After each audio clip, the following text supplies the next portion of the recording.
Welcome, welcome, welcome, welcome, welcome, welcome, welcome, welcome, Black. Hey y'all, how y'all doing? How's everybody feeling? Welcome, welcome, welcome, Black. Welcome back. Oh, I know it's been a minute, y'all. It's just been a little bit of a minute, but let me tell y'all what's been going on. I've been taking finals.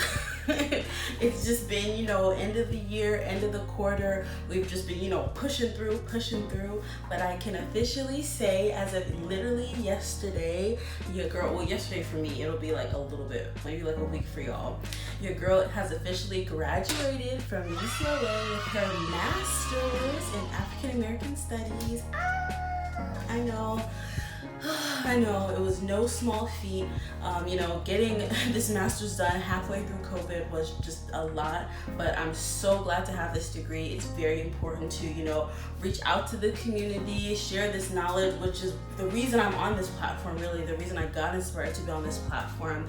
So, I'm really excited for the future, but, it's just been busy trying to just wrap up the quarter, finish assignments, all things like that, but don't be afraid, because I'm back and better than ever, and now I'm unemployed, so I'll have a lot of time. So we're all good, but yes, I'm excited for this video right here. I have been prepping this video for so long, and I've just been waiting, because for some reason I thought Pride Month was in April. I don't know when I thought it was. I didn't realize how late I didn't realize it was in June. But either way, I'm excited for this video. This is going to be really special because I have two amazing, iconic people who are going to join me today for the video.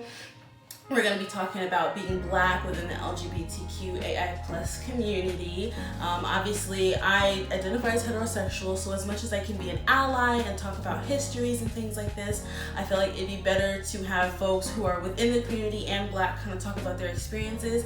So I'm really excited for that later, before I go into some histories. But yes, everyone get comfortable. I know I just threw y'all with a lot of information right there. But here we go. Get comfortable. Go ahead and like this video, share it. I mean, obviously you haven't gotten the content yet, but it's gonna be dope because it's me. Alrighty, y'all. But I'll see y'all right after the intro. We're gonna get it popping and let's get it going.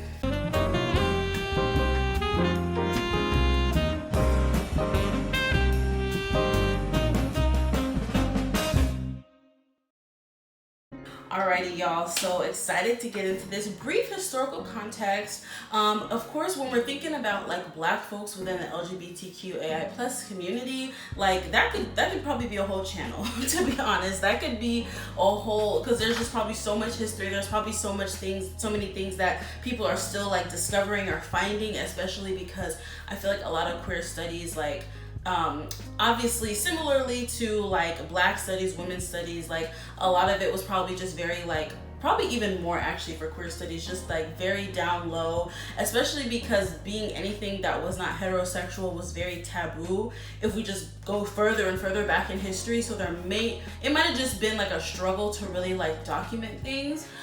So I will say, I think queer studies is very, very important, but all that to say, there's probably a lot of revolutions and amazing things that happen that push the community forward, or push people forward within the Black LGBTQ plus community and stuff like that just we don't know because maybe it wasn't documented. So I just wanted to give that kind of a preface. If there's any information that please go ahead and share. But again, I'm just gonna do something very specific. So I wanted to talk about MarshaPJohnson. So MarshaPJohnson is somebody who I feel is regarded as this icon, trans icon, activist, things like this. But I feel I guess a lot of people may know why, but I feel there's also people who just maybe see her picture or they just hear her name and they're just okay, but they don't really know who she was and her impact and things like that. So I kind of wanted to just do a brief overview of who she was, this iconic Black trans woman. Okay, so before I get into kind of who she was, I feel like I should get into something that like is like a big thing about like her. Okay, so there's these things called the Stonewall riots, and the Stonewall riots happened in New York in 1969 at this, and there was this bar called like the Stonewall Hall. And it's funny because like people will actually say the bar was actually kind of like trash, like it was like a hole in the wall, and apparently the drinks were like always watered down. But it's funny when people talk about it because they're like, this was like the first like gay bar, and it's actually like not true. There were a bunch of other gay bars around at the time. Maybe they weren't like widely known, of course, but they were known like within the community. But Stonewall was just one of the bars. And fun fact is, well, it's not really fun, but something that's interesting is that the police would frequent these like gay bars very often. So because of that, they had like a mirror behind like the bartender. So it's like you're sitting and you're facing the bartender and you see the mirror. And oftentimes you would have to like talk, like if there was somebody who was going to talk to you, or like you want to talk to somebody, you have to talk to them through the mirror, because they didn't want people to like turn around and start talking to one another, because they were like, well, if the police come, they're going to see like that we're talking, and they wanted to like limit any kind of like, you know, in instances of like, what does this look like? Does this look like two women talking, two men talking, like all these things like that, which is just, it's just wild that you had to like communicate like that, like through a mirror. So that's just something random that while I was doing my research, I was like, I should put in here. But okay, so the Stonewall riots were a thing that happened, and the reason that the riots were set off, apparently, is because someone threw a brick. One night, people were at Stonewall. It was like a hot time in New York, and like Judy Garland had just died, so like people were kind of like sad. Like there was this era of like sadness, but just like also frustration, and just like also in the 1960s, it was just like a time of like, I believe Martin Luther King had been assassinated, Kennedy had been assassinated. There was like, you know, civil unrest with like, you know, race wise, and there was just like a lot going on in general. So just to give some context. Then the police walked into this bar, and I don't know if they were like, I don't think they were like pushing people around, but they were just kind of like being like, okay, like, you know, what's going on here? Like just like asking people questions, saying things where X, Y, and Z and all these things. And someone was like, you know what, I'm fed up. Like we're always told, as you know, as queer folks, we're always told like we have to do this, or we can't live our lives how we want to live. Like I'm sick of it. And someone threw a brick into the wall. Now there's people that say it was a brick, there's people that say it was a shot cup, or like a cup of some kind. I'm not too sure, but I feel like it was a brick. And someone threw the brick, and then that like incited like movements from everyone else, and then there was like fighting in the bar, and like the police and all these things. More police were called, and then the Stonewall riots like happened from that. So that's like the initial story. And the reason MarshaPJohnson kind of comes up around this is because she was the one who was suspected to have thrown the brick that kind of started it. Now what's interesting is that MarshaPJohnson actually said like, I did not throw the brick. She was just like, I don't know who y'all think that was, but it wasn't me, because when I got to the place, it was like already hours later and everything was on fire. There are other activists who people have suspected being the one who threw the brick. But it's always like this, like, apparently it's like this funny thing of like, you know, who threw the brick that started it all. But overall, MarshaPJohnson was suspected of having thrown the brick, but people aren't really sure if that actually happened, and people are kind of like, that probably didn't. But in general, she was a trans activist in general. So I wanted to just bring that into context, just because like you might have heard that she was like helped start the Stonewall riots and things like that. And I will say that the Stonewall riots weren't even like the first like big, you know, movement or collection of gay folks like in history. There were a lot more, of course, but the Stonewall riots were seen as monumental because they were the only movement to actually start the gay liberation movement.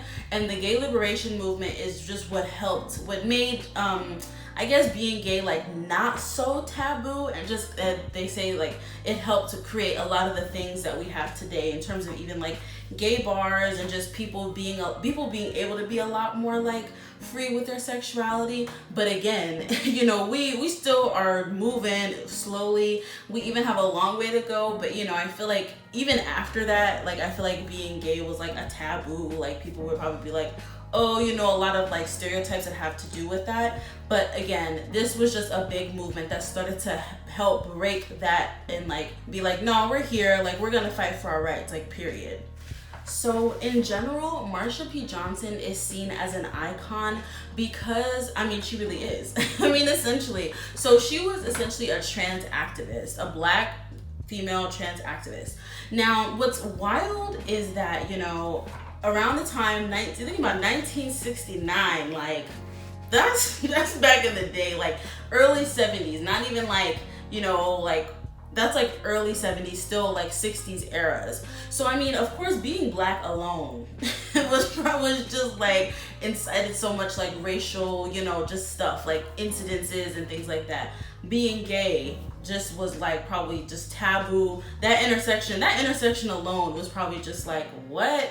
But then when you add also the intersection of being trans, and what's interesting is a lot of people think that like just because you're a part of like just because you're gay or you're queer that you're okay with trans people, or that like you're like all like the same. But there's also, well, not the same, but you're all, you know, in the community and y'all all band together. But there's actually a lot of gay people who are transphobic. So even within like the community, MarshaPJohnson still would have experienced like transphobia. And I think they were even saying, I watched like a video about it, I'll link it below. But even at like the one of the marches, I don't know if it was a Stonewall march or just one of the marches they were at, it was like they were marching for gay rights, and they made all the trans people go to the back. Like all the trans folks like were literally in the back, and they were like, some folks were like, I forgot the name of the woman. I feel bad just saying, but like I forgot the name of the woman, but this woman was like, and she marched right to the middle with everyone else, you know? So all that to say, you know, just because, you know, someone is a part of the, you know, is gay, that doesn't necessarily mean that they're like not transphobic. So all that to say, I know MarshaPJohnson was just struggling, like in terms of just like, you know, oppression, but she was like amazing. People, her friends described her as just being very like kind, just having a really amazing spirit, being very bold, being very like who she was, and just like living in that truth. And you know, overall she did a lot of trans activism, you know, helping like trans folks who were on the streets and things like this, especially after the Stonewall riots as well. And, you know, I feel like a lot of her pictures are, like, seen around and things like that. Like, there's even these pictures that, like, Andy Warhol, like, I heard that he, like, stole them from her or whatever and, like, published them. They're, like, Polaroids, and she's wearing, like, a white wig and, like, I think, like, a white shirt or something. And it's wild, and it's similar to, unfortunately, the Henrietta Lacks situation that I talked about in a previous video of mine. I forgot which one. But the fact that I feel like MarshaPJohnson's legacy and her iconicism is like so big now, but it's like the fact that when she was alive, like she was like living with a friend, experienced homelessness, like, you know, she was a sex worker, which maybe she wanted to do like from her choice, but she may have also felt like she had to do that, and it was like survival sex work and things like that. And I feel, and then even when she died, like it was just, she was like found in a river. And it's like the police ruled it as like a suicide or whatever, but it's just like people years later were like, I don't think it was a suicide. Some folks think it was actually police officers who like might have done that because she was thought to have incited the riot, when maybe she did, maybe she didn't. So all that to say, I just wish that she would have been able to reap the benefits of her legacy while she was alive. Of course, there was no way like for her to be able to do that, but it's similar to like I was saying the Henrietta Lacks situation, where Henrietta Lacks, like her cells were like used and helped like millions of people, but I'm like, she died of like a sickness at like 30. So I just feel like it sucks that MarshaPJohnson like I mean, I know she had an amazing life. I know she probably had a great life, had fun, was like an activist and things like this. But it would have just been great if she was able to at least financially benefit from like the iconic name and just her iconicism and her how she really helped push the community forward. But again, I know she's in heaven just like turning up. But yes, so I wanted to bring her into context just because again, she was a Black trans activist, very vocal also about that intersection as well of being like Black and trans and gay and things like this. So yes, MarshaPJohnson, shout out to you, dropping some knowledge on y'all for Pride Month in general. But yes. All right, y'all. So without further ado, I'm going to introduce my two amazing friends. I'm going to let them give, their own introductions in a bit. But I just want to preface this with, I'm not bringing, folks on to talk about like the whole gay experience, like, or, intersection of being Black and gay. Like, everyone's going to have their own experiences, but of course, they're just going to talk about their own personal experience within, the community and what they had to learn and just like things like this and what they wish people would know or things like that. But again, I don't want this to make it seem like this is everyone's experience because it definitely isn't. And if you're more curious about it, you should definitely listen to some folks in your community or friends of yours or things like this. And yes, and listen to my two friends. So without further ado, here we go. Okay. All right, so here we have my beautiful friends. We are all here. I'm gonna have them introduce themselves and we're just gonna get it started. So anyone can go first. Oh, I'll go first. My name is Bianca Brown. My pronouns are she, her, or they, them, either or. And I am a music journalist, a poet, a writer, a lover, but never a fighter. Hello, everyone. My name is Jordan Rogers. Pronouns are he, him, his, or they, them, theirs. I am a substitute teacher currently and an inspiring teacher. Lover of all things Black and gay. So question one, just so everyone's familiar, we're on the basis. So how would you identify your sexual orientation? So I tend to use queer and lesbian interchangeably, but now I'm more, I think, a little bit learned about it, and I mostly identify as queer now. When I introduce myself normally, I'm like, oh, I'm Black and queer. I typically used to just say like Black or queer, not Black, gay or queer. But I felt like as I started to like kind of understand like attraction to people who necessarily may not, identify as like in the gender like binary, I feel like I've been having to like kind of think about like the way I identify, so I just go by as queer. We love that. Absolutely. Thank you. Okay, so how long have you known you were queer? Since I popped out the womb, child. Literally. Like, I literally feel like the first memory I have about, I guess being like coming to the realization of my sexuality was when I was in kindergarten, and I didn't even have the words for it. I didn't know anything for it because like in my family, it's like, well, when I was younger, my family used to be super like affectionate and like give kisses and stuff like that. So I remember there was this one girl in elementary school or in kindergarten that I used to spend a lot of time with, and I thought she was just so like, she was so cute and like she was just so sweet, and I wanted to like kiss her.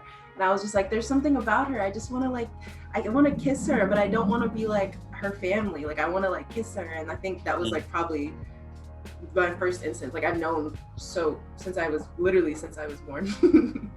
Some of my earliest memories of like attraction were to like my other like guy friends, like in kindergarten, first grade, second grade. Like I just remember like having crushes on other boys, like, and it was something that I always used to like be confused about, because I also would have crushes on my like girlfriends in like elementary school and middle school. So it was just kind of like this big like mess of like, I don't know, but I always knew that there was like something there towards other like boys. But as I got older and as I started to like go through puberty and like, experience things, the internet, I feel like that's when I kind of like zeroed in on like my attraction to my attraction.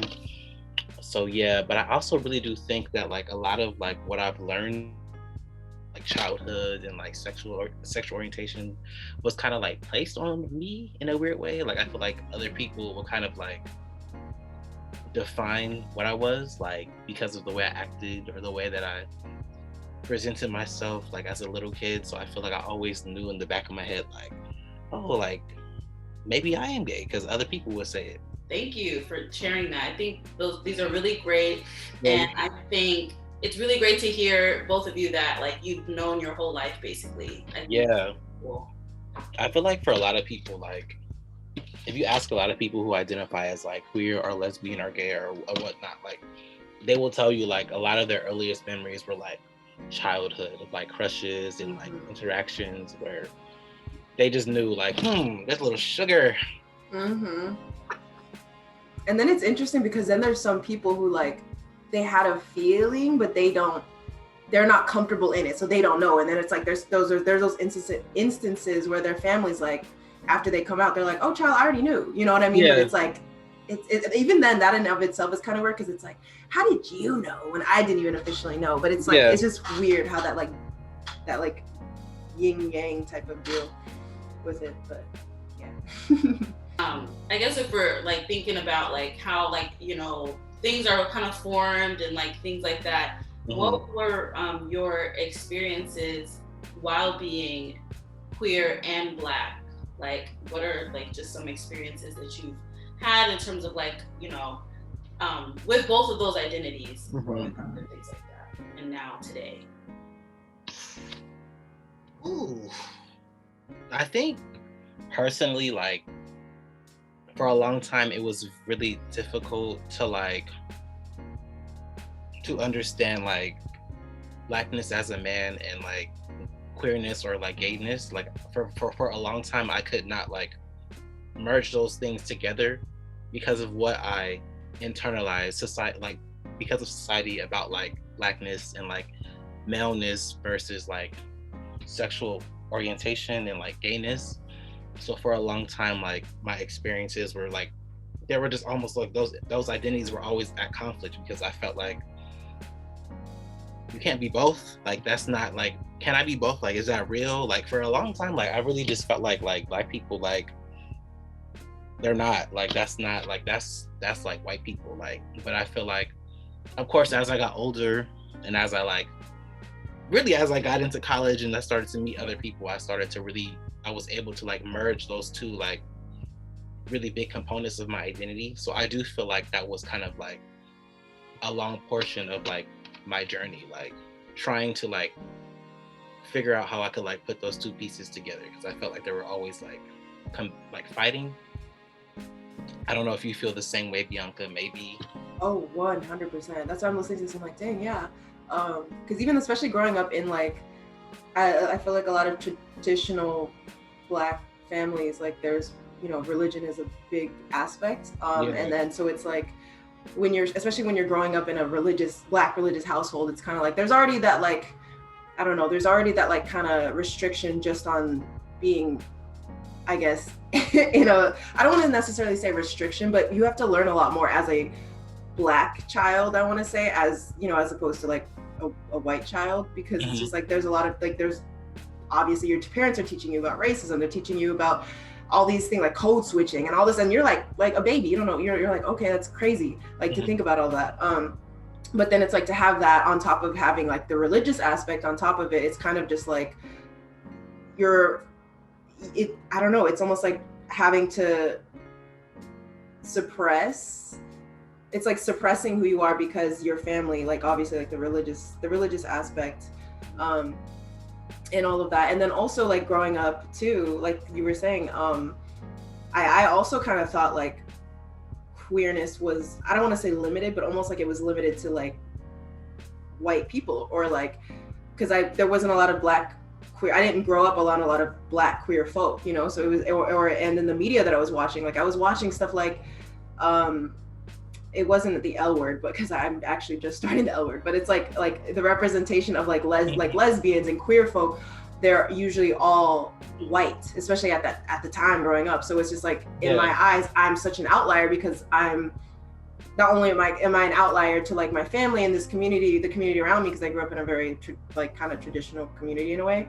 So it's like, not only am I an outlier because, you know, I'm Black, especially, you know, growing up in places where people are racist, like people are racist, y'all. So it's like growing up in an area where people are racist to you and you're like the outlier because you're Black, and then also being the outlier within your own family because you're gay. It's like, it's just this constant push and pull. It was like, it can be super tumultuous. So I think being Black, but being both Black and queer is just like a strength and symbol, all of it, all on its own, because you can, it's like you can be like, there are some concepts that queer people will understand, but they won't fully always understand the concepts that like we as Black queer people go through. You know what I mean? Like, it's a very different experience. I absolutely feel it, and I think it's good that well, thank you for also bringing up like religion, because something I was thinking is like, what were some of the things that like were kind of like made you feel, or like TV shows, what made you feel like that's like a white thing?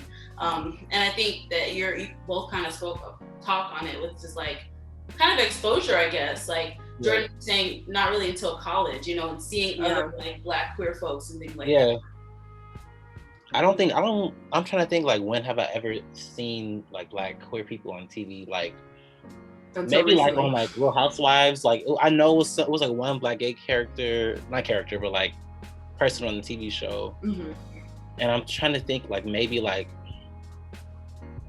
I don't know, like when I would think of like, maybe like when, and Martin is a heterosexual male, but he would like dress as like the character Shanae, and I would almost kind of be like in drag, and it was kind of like a weird, like confusing line, because I'm just like, what's going on? Like, so I feel like those are the kind of like, but that was all out of comedic effect, of course, but like, I don't know, like I feel like there was very little representation, so I would just kind of like, all I see are white people. Right.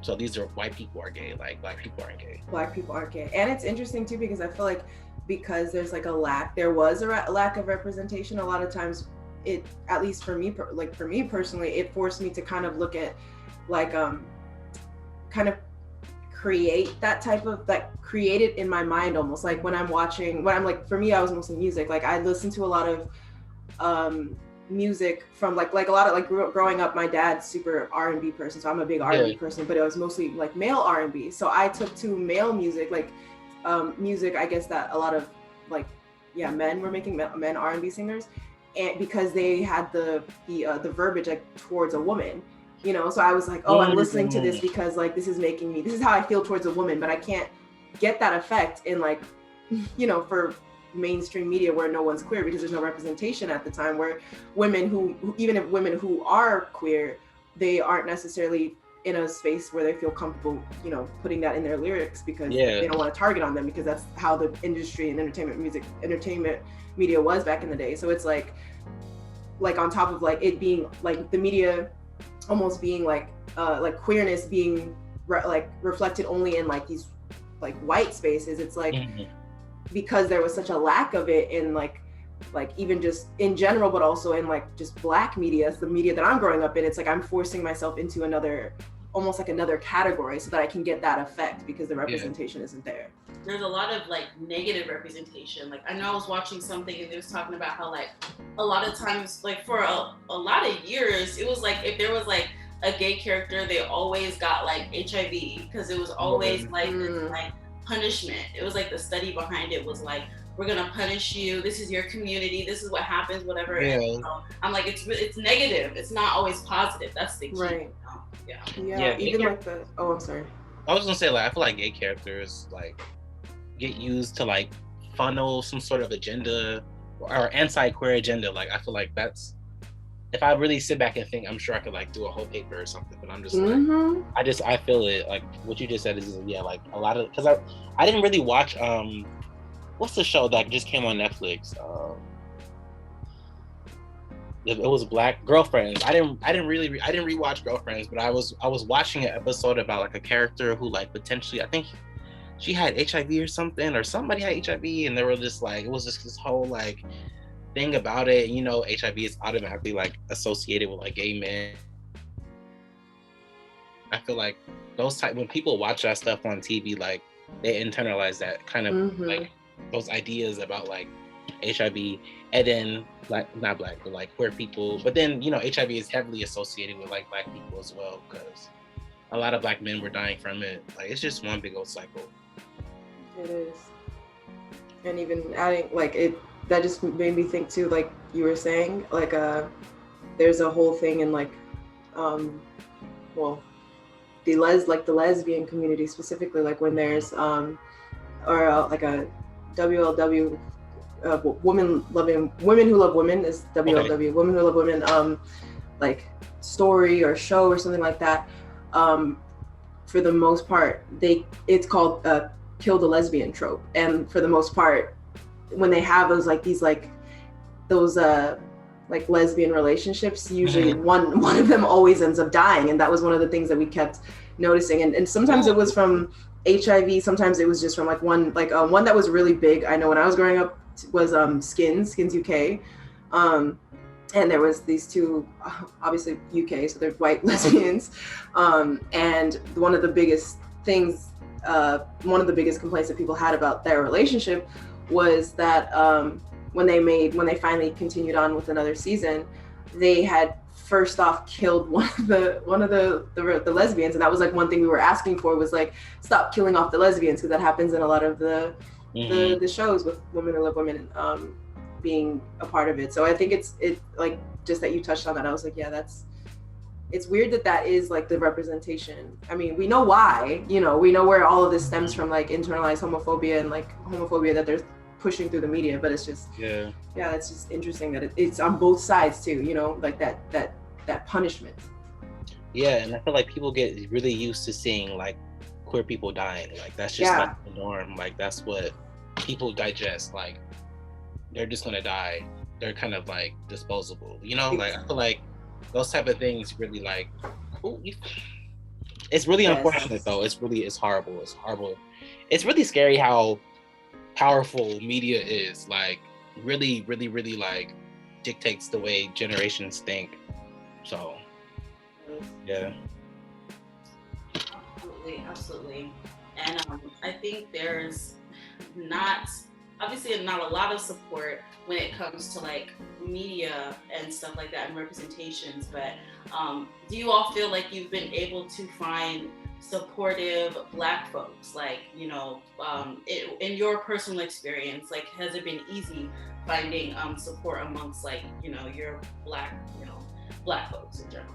I actively seek out people who I know are supportive, and for a lot of people that's not easy to do, because like access to, like, you know, sometimes you're in a town where you don't have literally access to people, you know, like some people live in really rural cities, or like they don't have transportation, but so I want to say I'm thankful to have all those things. But I will say it's been easy for me the last 4 to 6 years to find people who truly support me, but at the same time it has been difficult, because I feel like sometimes that support feels very like superficial. Like it's not enough to just like say that you're okay with people being gay. Like I feel like that's like the branch of support that people are willing to give. Like a lot of like, you know, I don't really agree with it, but you know, like I support you, but I feel like that's not enough. Like I feel like the support needs to be like, how are you defending me like when no one's around? You know, like when your uncle and your auntie gets to like, you know, talking, are you telling them, hey, like this is not right, like this is homophobic, this is transphobic, et cetera, et cetera. So I feel like it's a yes and a no. Like yes, because I actively search for support, but then no, because sometimes the support I do receive is very superficial, and it's not gonna save my life. So right.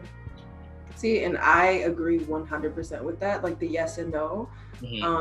Because I'm the same way. Like I'm actively seeking people who are open-minded, who are, I mean, a lot of my friends, like I tend to surround myself with people who are queer, you know, so it's like we don't have to have that conversation like, all right, what kind of ally are you? Because like, you know, it's like kind of like what you were saying, it's almost like I like allies are cool, but if you're a passive ally, are you really an ally at all? Because you're not really doing anything. You're just posting, you know, a gay flag on your Instagram and calling it a day. But it's just like there's things that you could be doing. And I feel like I've definitely, once I got to college, I found a lot of support. Just because I think also I was being exposed to more people who were queer or who were, I guess, not racist, because, you know, growing up in you know, where I'm from is a little racist. So it's like I was able to create a community of friends and people who love me, and like you said, same thing, like who care for me, who support me in my time. I mean, even like y'all, even Aziza, like, you know, it's just like y'all have been there since since the beginning. So it's just like I'm grateful. Yes, Queen Aziza, I've been there since the beginning. And yeah, but it's just like, it's like, and I'm, for those people and those experiences, I'm so grateful, and I hold those, you know, people close to me always. Yeah. And it is definitely like a double-edged sword, because then it's like even like my dad is Black and my mom is Filipino, and it took my dad a couple of years to actually finally say he's okay with me being gay, and like actually like a lot, like it was like it's been really nice. Like I've been able to like talk to him about like issues I've been having with partners or just anything like that, which I've never had before growing up. But it still comes from a place of like, obviously it's coming from a place of love now. But it's still like there's a lot of educating to do, because it's like, okay, you're saying this to my face, but what are you saying to, you know, our family? What are you saying to my uncles, like, who are, you know, not like, who are homophobic, and, you know, what are you doing in that realm? And I feel like, especially when it comes to like support from families, I feel like that's where the hope would be, that would be like the strongest, at least, you know, like they're defending you in that way, or they're supporting you in that way, and not being a passive ally. I don't know. As I'm getting older, I'm just realizing family is it's overrated. I feel like of course, chosen family, right? For me, chosen family is really, really important. Of course, I love my parents, my siblings, but like some experiences I had this year, I'm just like, those cousins, those uncles, those aunties, I'm just like, I don't know. I've been tricked into thinking that I have to respect y'all and like y'all. I think that's also a thing in like Black families too, is like respect. Like you gonna respect people, anybody who's older than you. It doesn't matter who they are, what they do. And I'm like, literally, I think it's something as you get older, especially as we get older, just as queer folk as well. It's just like, respect is definitely earned. I'm not gonna give you this respect. Like you want me to respect you while you're like this 40-something-year-old man yelling at the top of your lungs of like some homophobic yes at me. Like, no, you ain't getting my respect. But it's so ingrained in our communities to like give respect regardless, especially with age, which is interesting. I like that you brought that up. Family, you know, can't always trust. I'm like, you really can't always trust people, but I'm glad to know that, you know, with some like points of contention, you have been able to find some support, because I do think a lot of people just assume that like all Black folks are homophobic, even within the community. And I mean, while there obviously like is a lot, I think it's good to also highlight that there's also people who like love and respect. There are definitely people out there like who I've encountered who've just been ready and willing to learn and love and support, and I think I like to highlight them more than those who don't, because the ones who don't, I'm just like, they're gonna be there forever. Like they're gonna be on my street, they're gonna be at the movies, at the mall. But I feel like, you know, the ones who really do love and support me, I'm like, you gotta highlight them, you gotta show them love. So another question I wanted to pose, so what are things that you would like people to understand about your experience as queer or in the LGBTQAI plus community? Just like, I don't know, what would you want people to like, I don't know, like, understand or maybe consider about it? I think for me, one thing that I really, really, really want people to like understand, and especially regarding my experience, is that like Black gay men are not like a monolith. And I feel like this is something that I want to be said to like people even in amongst the community. Like I feel like people see like a Black man and they automatically think like masculine, they think like dad, like they think all these really weird, really over sexualized things.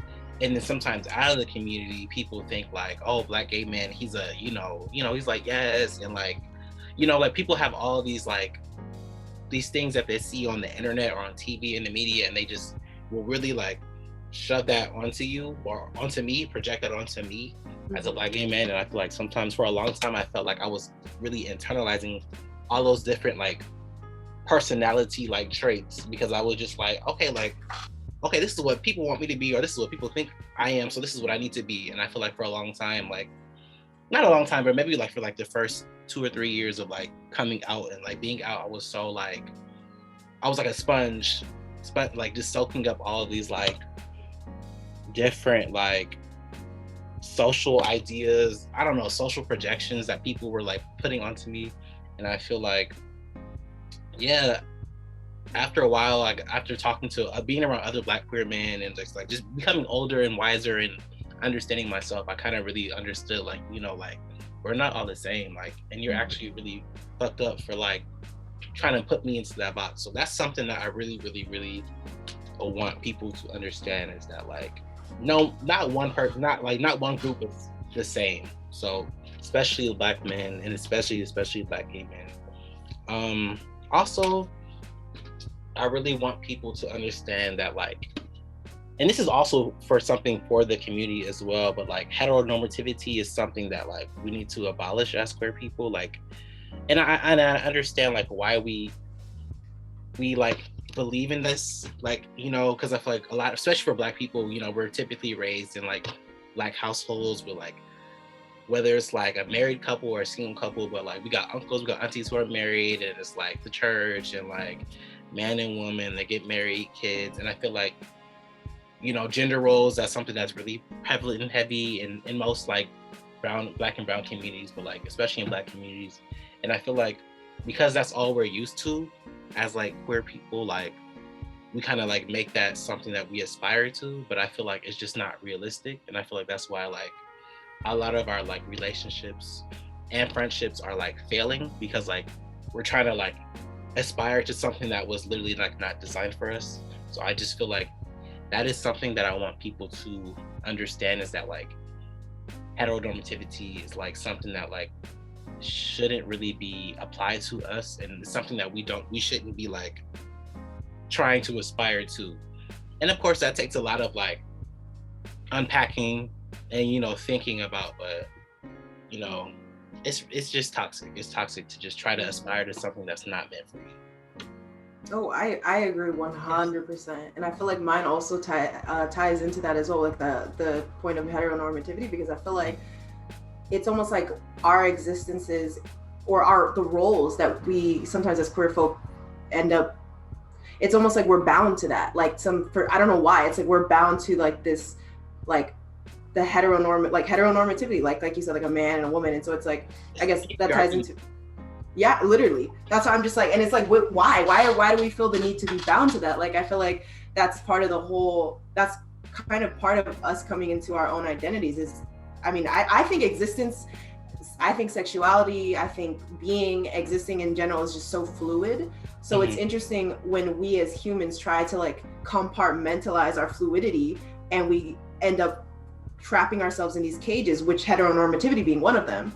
And I feel like that's also, even adding on to your point, well, not adding on, but I guess having my own thing as well is something that I've always wanted, like something I want to share as well is about like the presentation of like how, my experience as a more masculine presenting queer woman is very different than the experience of somebody who is more femme presenting, femme presenting queer woman. And I feel like within our own community, I feel like sometimes because I tend to present more masculine, there tends to be this like subjugation to like a role. Like I have to be the man. I have to be, I have to be ready to fight somebody. I got to be ready to like, I have to always pay for the dinners. Like I always got to be dressed in masculine. I can't do this and that, and the third. Like, and I feel like a lot even just in my previous relationships, I feel like I'm very much like a fluid being. Like I never even really like to put a label on myself specifically. And I remember even like toying with the label in college of being STEM, which is like a combination of stud and femme. Now I just kind of just say, child, I'm whatever. Like I'm Bianca Brown. But period. But I think yeah, so it's like I feel like a lot of masculine presenting women are forced into these roles where we have to be the man role, or we have to, which is like weird, like even that in itself, be the man role. It's like the fact that we've compartmentalized like roles and in relationships in that way, like where like even just for an example, like I'm somebody like I think I was always seen as the one that has to buy the flowers and pay for dinner, which I like to do. I have a Capricorn Venus, don't get me wrong. I'm paying for shit, baby. Don't worry about it. Lord. But I'm like, where you want to go? I got you. But I think because I, on top of me already naturally taking that role myself, I think it's kind of ingrained, or like it's kind of like more femme presenting folk kind of see like, okay, they're the one that does this, so I don't have to do it in return. So I don't really get flowers. I don't get flowers. Sometimes my meal doesn't get paid for. I'm seen as like, I'm not the one that wants to be held, it's stuff like that. But I'm like, I have these feelings too, it's not just because I'm mask presenting. It's just like also even just the concept of masculinity, I feel like needs to be examined in our community, because I feel like there's so much like, I honestly think, I think toxic masculinity is almost like saying like ATM machine. It's like saying the same thing, like in a way, because I feel like a lot of the ideals and values that are wrapped within masculinity, especially in our community, that's put onto us and that we've internalized, stem from a place of toxicity. Like, even just like, not necessarily, because I feel like in one end I'm like, be gentle to your mask presenting queer folk, which is like, yes, but also at the same time, mask presenting queer folk, we still we need to like hone in on like these very specific I guess roles and the energy that we put outward, because a lot of the masculinity that we internalize comes from heteronormativity, and a lot of the masculinity that they like practice is toxic. You know what I mean? Like I just feel like it's like I don't know, I can't tell you how many times I've heard people talk, especially like femme presenting women, talk about like toxic studs because they've got this that strong masculine energy that it's been taken from some toxic source. You know what I mean? So I feel like yes, all that to say, I also agree in terms of like disbanding heteronormativity. One of the other things I also want to touch on too is like I think that people think because they're queer they can't be X, Y, or Z. I'm like, no, it was kind of like what I was saying earlier, like you can be queer and still not understand the Black struggle. You know what I mean? Like you can still be queer and racist.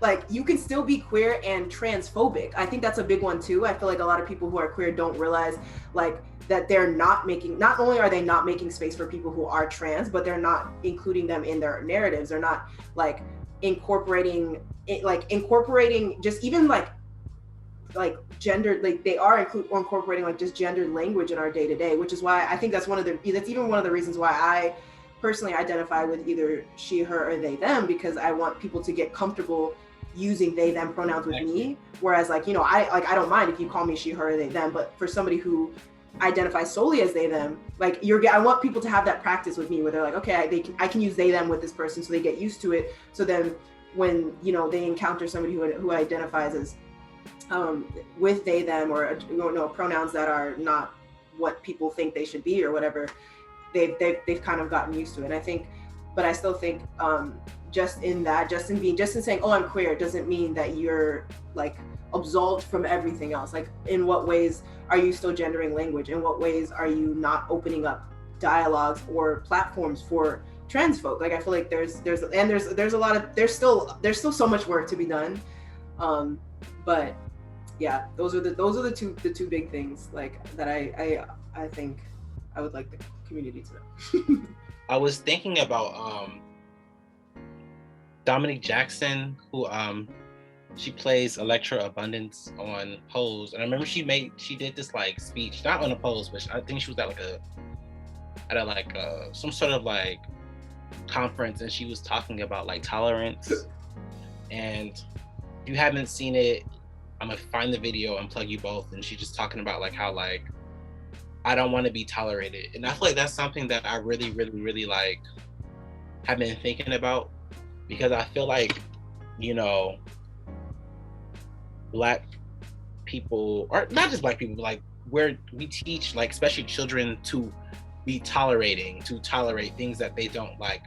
And I feel like you can't tolerate somebody's identity, you can't tolerate someone's socioeconomic status, you can't tolerate someone's whatever it is, you know. I'm like, I feel like when I think about being Black and I think about being queer or being trans or whatever or whatnot, like I feel like you need to respect that person, you need to respect us, like you can't just tolerate us, like, because I just feel like tolerate just doesn't give accepting energy. That's not warm. That's, you know, I can feel when I'm just being tolerated. I can feel the little, you know, eye rolls when you see like the painted nails, and it's just like, you know, it's like I'm not gonna say nothing because I'm gonna just tolerate it. But I'm like, no, like you need to destroy this idea in your head of just tolerating people. You need to respect people. Like you need to understand people. Period. I don't know. Tolerating, I just don't like when people just, because I feel like as I've been in like classrooms before the pandemic, when I used to work with teachers, like I had a teacher, she would just always be like, you need to tolerate people. Like you need to tolerate this, you need to tolerate that. And I just feel like there's no learning in that. It's just like, oh, fine. Like, I'm just going to accept it, but I don't really like it. I don't really understand it. So I don't know. I just think tolerating is not the move that people think it is. I think tolerance should be replaced with love, because if you love somebody, poets. Not poets. I definitely think that's the better way to do it. Because if you just tolerate, like you said, if you just tolerate somebody, like, I don't know, like I don't see any progressiveness in tolerance. Yeah. You're just like, I mean, I'm not gonna, it's almost like, it sounds like passive allyship to me. Tolerance sounds like passive allyship. Like you have to have a love, like you have to love this person for who they, like, for their existence. You know what I mean? Like you shouldn't tolerate their existence. You shouldn't be like, I mean, it's okay, I don't mind that they exist. Like, no, you should love that this person exists, and you know, what, like, even if they're different than you in that way, you know, as long, maybe, you know, as long as they're not racist or something, you know, that's but I mean, like in like a queer identity. But I agree. Exactly. Love needs to be taught, like literally, like, because I feel like, you know, some people don't come from homes where they are loved, or like where they can express love or understand love or receive love. So I really feel like in K through 12, like, I don't know what that would look like, I don't know what classes, but I just feel like loving people is just something that needs to be understood. I agree. Absolutely. And I mean, you know, Jordan, you're gonna be a teacher. Yes, I'm gonna be a teacher, so I'm gonna figure out. I just feel like, you know, teaching, I mean, literature, having books that are like centered around like conflict and like kids who overcome their conflict through like understanding and loving. And I'm sure there's a lot of novels. I'm sure we've all read a book, something similar to that. So I do think I will be a teacher. I will be figuring out how I'm going to incorporate that into the classrooms, because it's needed. Absolutely. Period.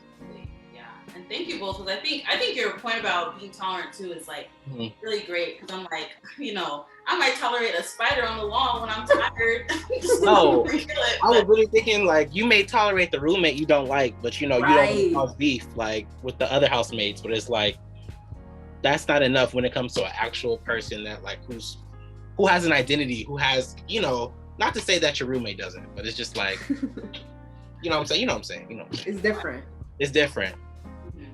Yeah, absolutely. So yeah, that was really great from both of you.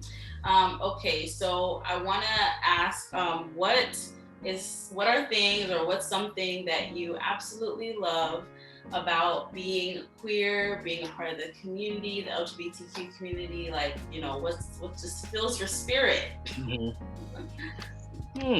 I feel like we all want to be understood. I feel like we all want to be loved. We all want to be liked. We all want to be respected. And though in the queer community, like, you can be very much disrespected and oppressed and all those things. But I feel like when you find that person, that friend, that teacher, you know, who's in the community, who you feel like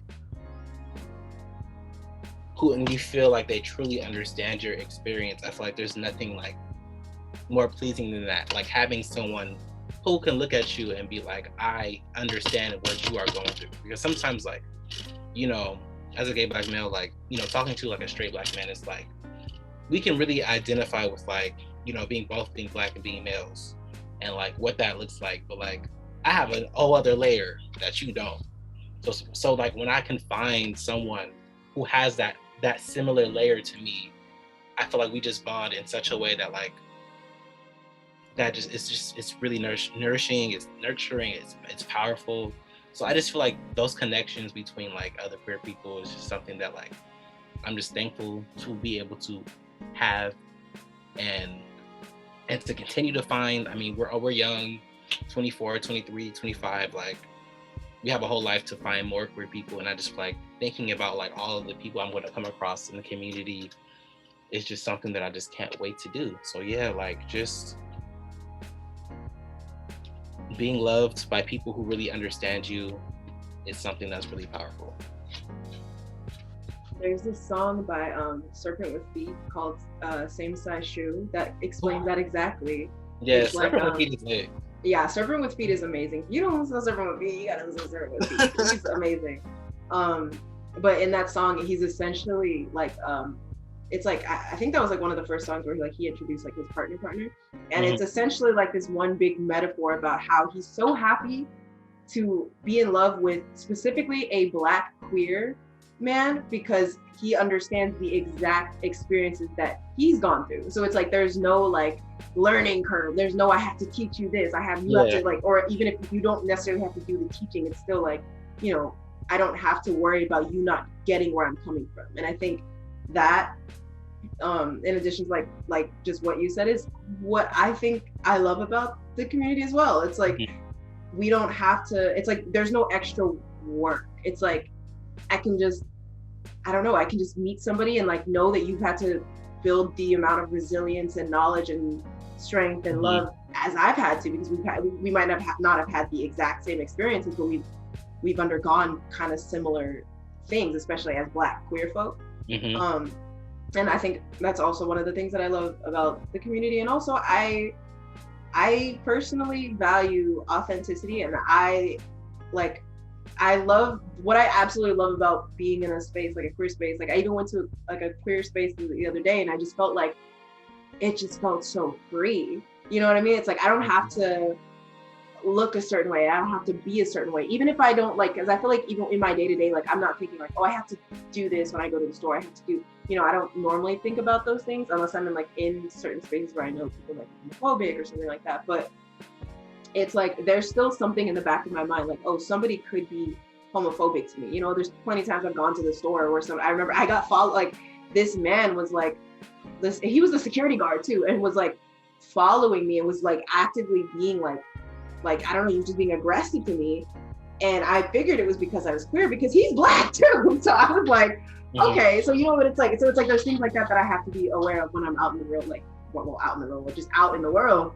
But being in spaces like queer spaces, I don't necessarily have to think about that. Like I can just be, it's like I can let my hair down, I can take my bra off, I can just, you know, I can be the bad bitch that I am and not think about what everybody's thinking about me. You know what I mean? Yeah. And I feel like that's one of the things that I love. I love like I can be just authentically myself in these communities, and that people can be authentically themselves right back with me. Like there's no like we have to save face or something like that, whether it be for protection or, you know, whatever weird, especially in LA, whatever weird thing they have in their mind that they need to be different for. But yeah, I think that, and just I don't know, like I just feel like it's just, I don't know.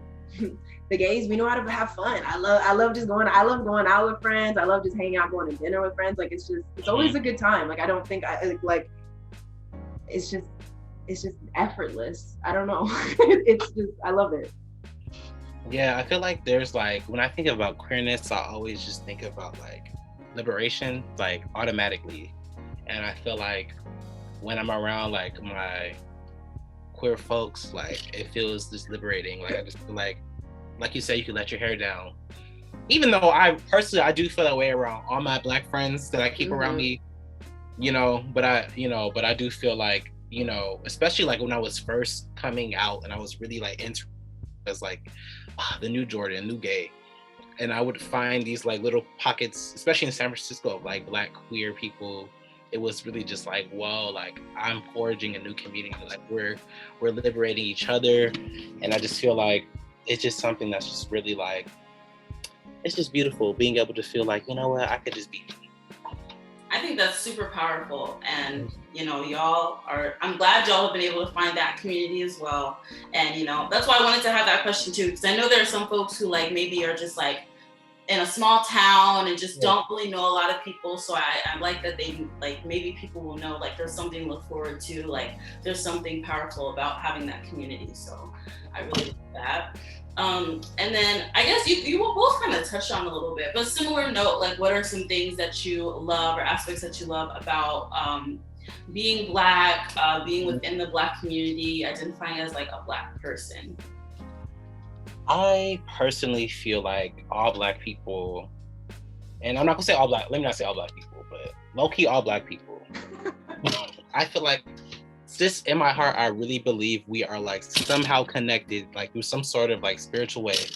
Because I just feel like there have been so many like random moments on the street, or like just at like a restaurant, or at the financial aid office, or at somewhere where I'm with another Black person and they just make my life easier. Like, of course I've had those Black people who, made my life hard, but I just feel like we just all like just have like this little like thing with each other. Like we just have some sort of like, we got each other. And I'm gonna tell the story. I remember like I was trying to get a passport. I was in San Francisco. I remember I took an Uber to this place. It was like $30. Get there, they're like, you're at the wrong place. I'm like, oh. So they're like, you need to go here, all across the city. I take another $20 Uber to this other place. Get there, I wait in line.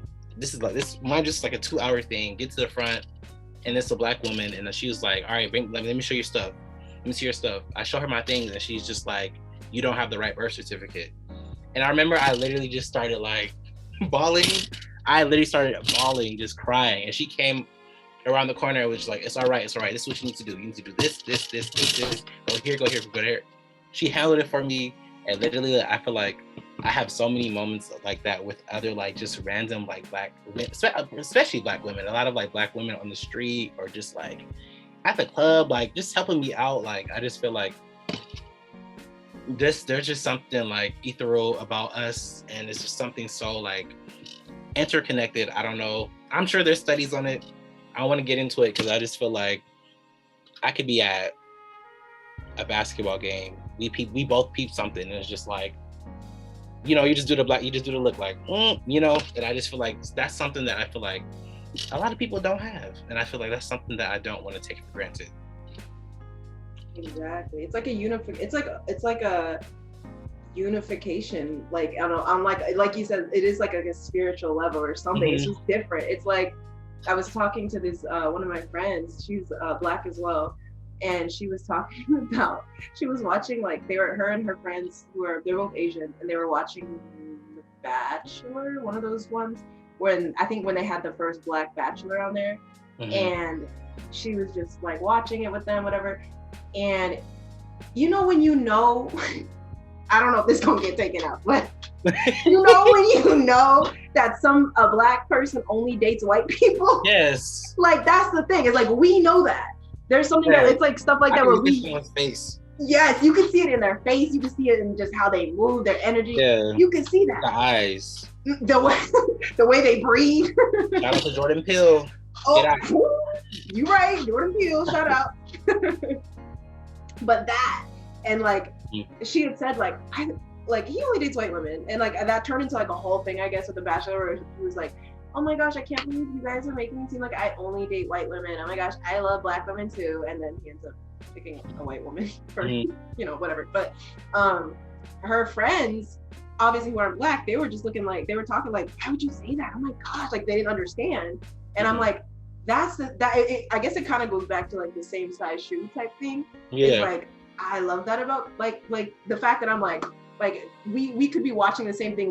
All three of us could be like, shout out, well, he only dates white women. And we understand why. Like, we don't have to explain it. Like, we can just like, we have that connection. Like, even just like, it's even though we all grew up very differently, it's like we still have like this shared, I don't want to necessarily say a shared like conscious thought, but it's almost at that level. Like we're here, like we're all here consciously at the same space. On top of just, I don't know, like being Black is amazing. Like, I just feel like we're hashtag winning always. I don't know. I feel like to grow up, like to be a part of the community where so much like has happened to us, like where we've had to be so resilient. And not only have we been resilient, but we've just grown, and like we're continuously growing and taking everything back that once belonged to us, that was stripped from us by, you know, the other folk. You know what I mean? It's like not to turn it into like, you know, an us and them situation, but like kind of like, you know, where I don't know, I just feel like there's something unique about that. There's something different about that, to have gone through just eons of oppression and suppression and racism and all that, and to still come out as like roses in the concrete. You know what I mean? Like, I just, it's just something that you can't even put into words. And it's something that if you're not Black, you won't understand. You won't have that, because you don't necessarily, not to say that other folks don't have that experience in their own, you know, races and all things like that. But I think, because I think that's also like everybody does go through their own little pockets of where they've gone through oppression, especially, you know, against like, you know, white oppressors. But I just feel like ours is so uniquely ours. And I think that's what I love about it, is ours is so unique to ourselves that it's unifying. And that's why we get those moments where, you know, you go to a grocery store. I love when like an older Black woman calls me baby, you know, like or something like that. Like, it's like you get those experiences where like, you know, a Black woman, like you said, like in your story, she sees that you've been going through it, so she's like, okay, I got you. Or like you go to a club and you know, you see some girls and some homies, and you're like, yeah, like, you know, like you don't know each other, but you know each other. You know what I mean? Like, it's just that it's just we're so connected on that level. So yeah.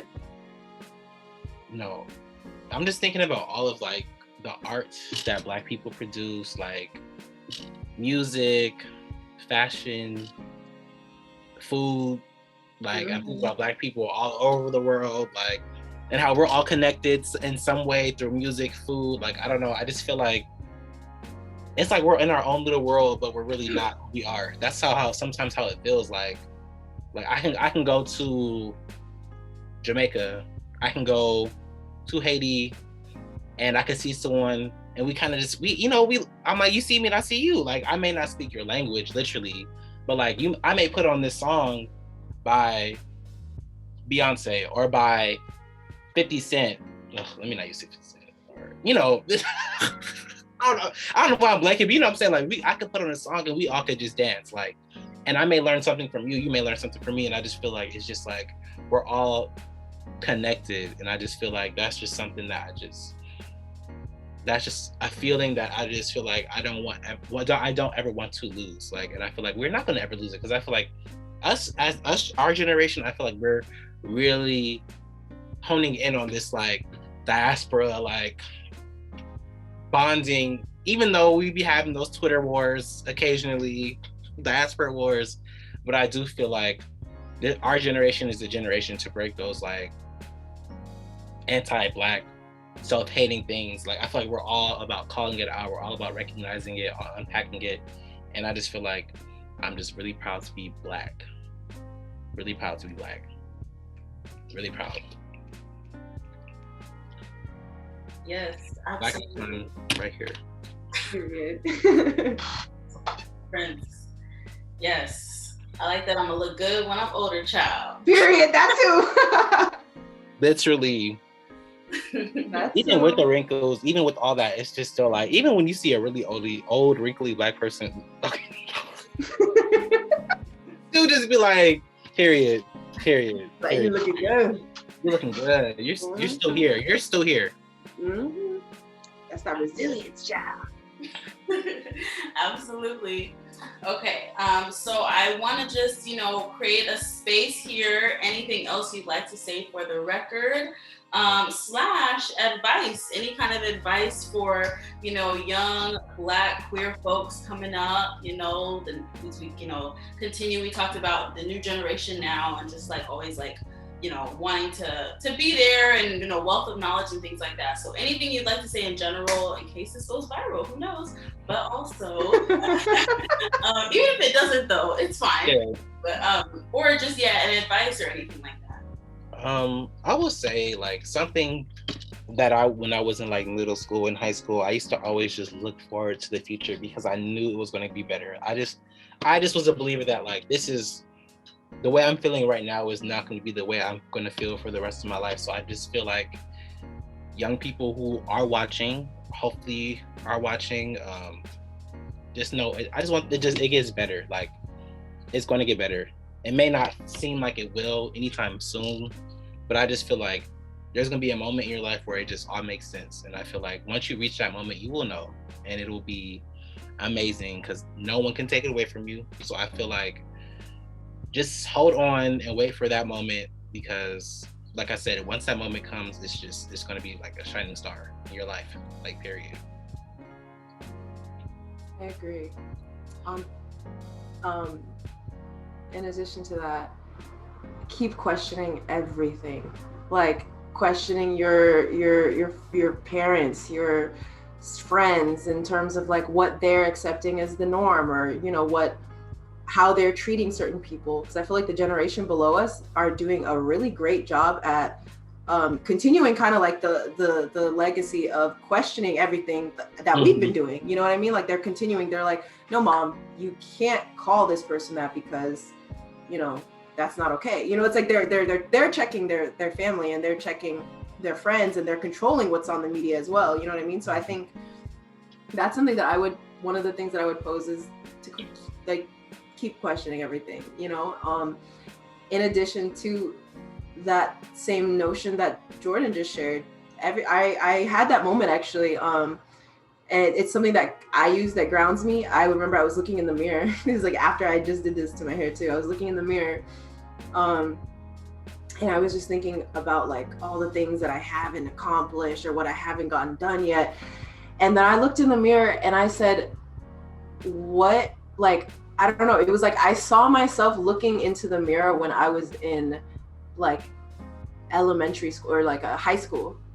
And I'm like, it made me kind of just like look backwards. I was like, when I was in high school, I thought my life was just, this was it. I thought people were going to be homophobic to me. I thought people were going to keep, saying all this racist shit to me. I thought this was how life was going to be. I thought I was trapped here in this identity, in this body where I felt suppressed, where I felt like, like there was no room, like where I felt like I was drowning.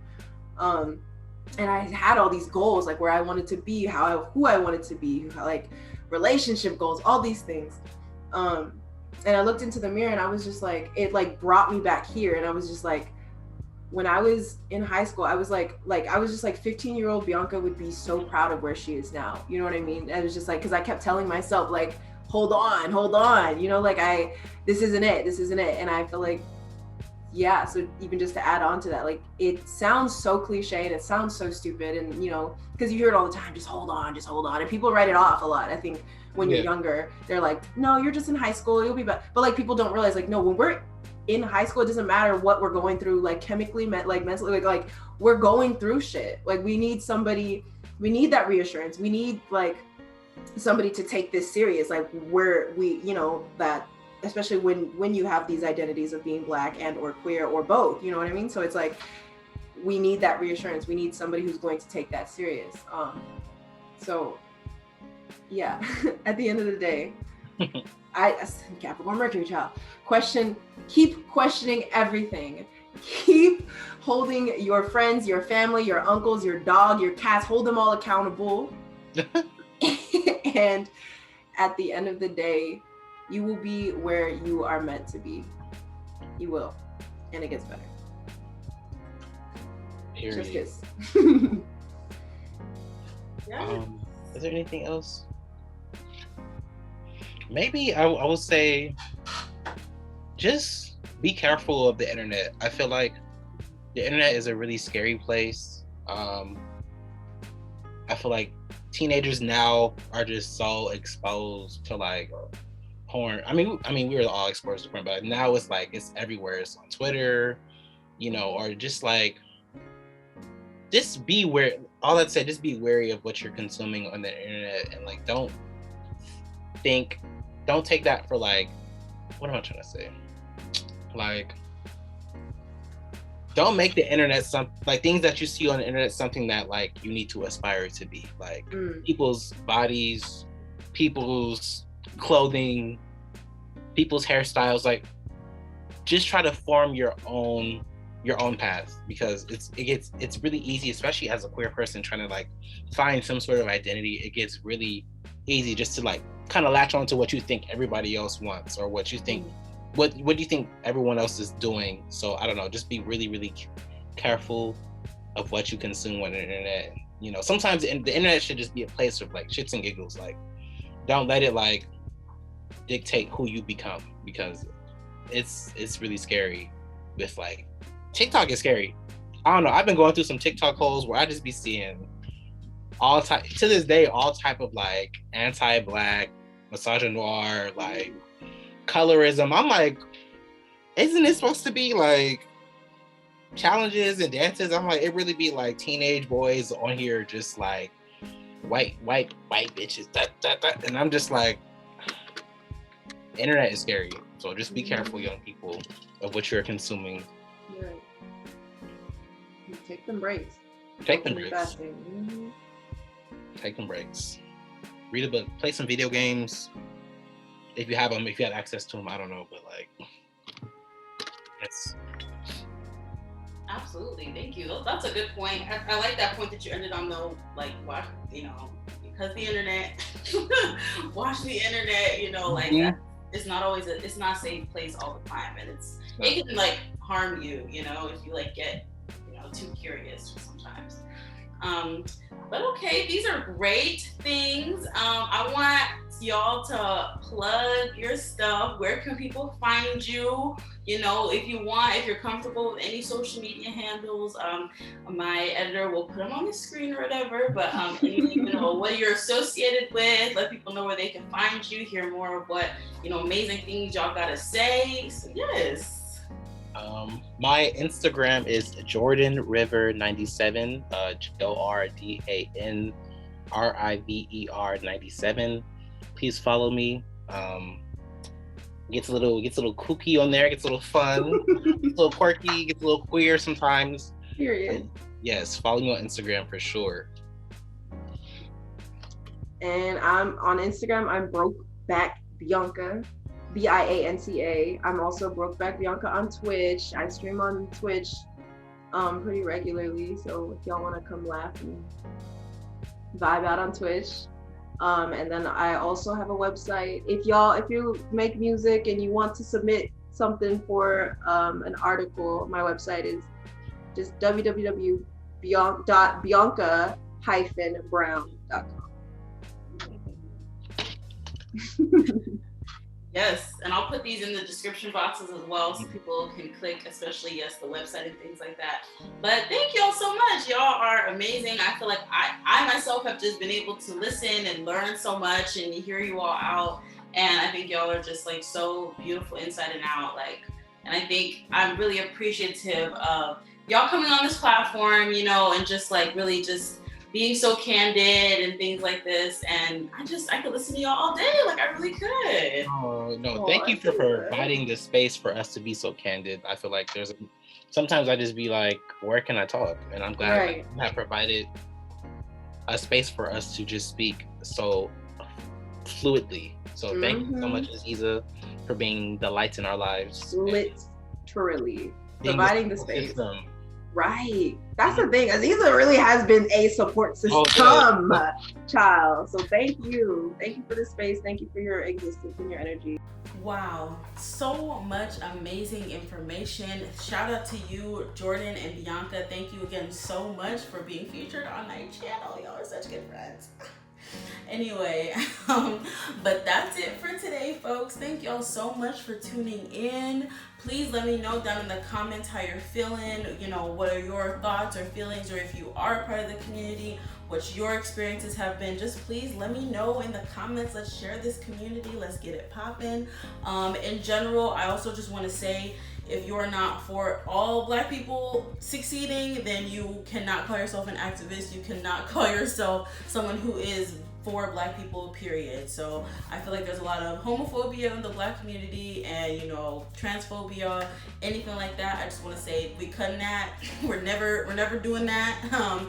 And again, if you're not here for that, if you're not here for all folks within the community, then you're really not for the community, and that's on period. So thank y'all so much. Black knowledge is Black power. See y'all next time, and I hope y'all are having a great week, month, year 2021.